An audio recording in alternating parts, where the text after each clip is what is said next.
Binuksan kamakailan ng pamahalaang panlalawigan ng Ilocos Sur ang bagong one-stop shop pasalubong center sa probinsya. Sa pamamagitan umano nito, mas may papakilala ang mga produktong ipinagmamalaki ng iba't ibang bayan sa Ilocos Sur. Ang ulat mula kay Mike Escobar ng PTV Ilocos. Binuksan ng pamahalaang panlalawigan ng Ilocos Sur ang Ilocos Sur Delights, ang one-stop shop pasalubong center ng lugar.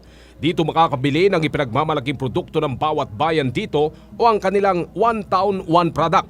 Kung dati nakikilala lang ang Ilocos Sur sa kanyang longganisa at bagnet, ngayon naglalabasan ng produkto na nagpapakita ng tatak Ilocano.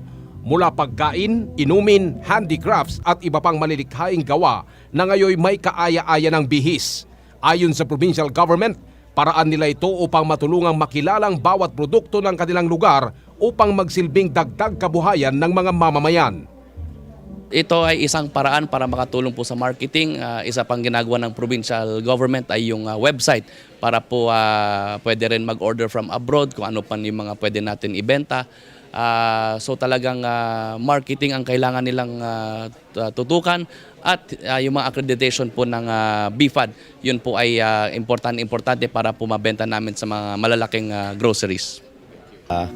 Kung ano yung mga requirements ng market, yun ang i-adapt din natin ng mga produkto natin. Pero maganda pa rin ito dahil mga traditional crops tomato. Ayon sa Department of Tourism Regional Office, pinapatunayan ng proyektong ito ang matatag na ugnayan ng provincial government at mga local communities. Papanahon din daw ito dahil sa huling datos ng DOT, aabot sa 65% ng mga turista ay naghahanap at bumibili ng mga lokal na produkto. Talagang pang-export quality na yan and people would really buy that just because talagang ano na yan, proudly Ilocandia.